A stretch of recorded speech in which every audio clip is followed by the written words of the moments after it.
প্রায় দিনাজপুর শহরের সমান জায়গা লাগবে এই বর্জ্য রাখতে। চিন্তা করেন যে এই অঞ্চলটা যাবে, দিনাজপুর শহরও কিন্তু বাঁচবে না, ওই শহরের পুরো অঞ্চলটাই দেখা যাবে যে বর্জ্যাগারে পরিণত হয়েছে।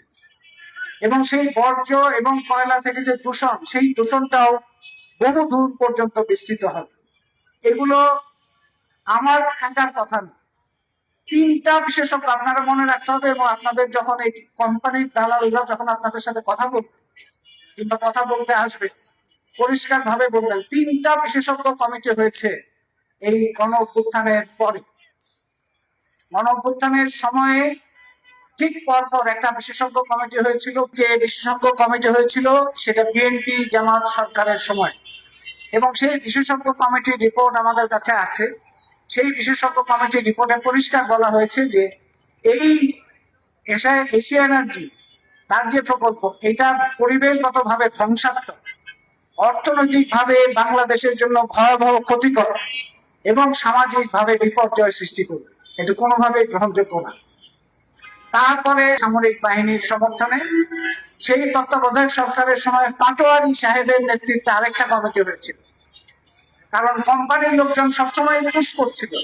সেই পাটোয়ারি কমিটি একটা রিপোর্ট দিত, এবং সেই রিপোর্টেও দেখা গেল যে একই অবস্থা, কোনোভাবেই তারা এই যুক্তিটা বের করতে পারছে না যে এই কয়লা প্রকল্প বাংলাদেশের জন্য উন্নয়ন করবে। তারপরে তত্ত্বাবধায়ক সরকার গেল, আওয়ামী লীগ সরকার আসলো 2008 সালে। 2011 সালে আবার চেষ্টা হইলো, আবার আরেকটা বিশেষজ্ঞ কমিটি হইলো, মোশাররফ কমিটি।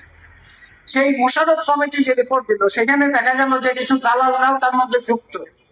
তারপরেও কাগজপত্র এবং সাইন্টিফিক যে প্রমাণাদি, সেটাকে একসাথে করে তারা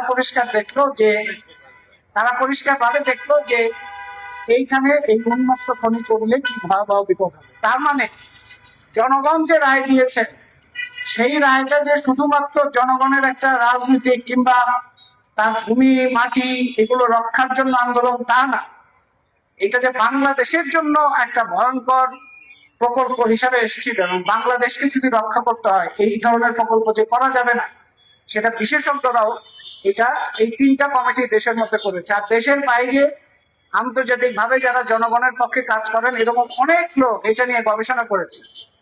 ফুলবাড়ির এই আন্দোলন এবং এটা নিয়ে পিএইচডি গবেষণা হয়েছে বেশ কয়েকটি।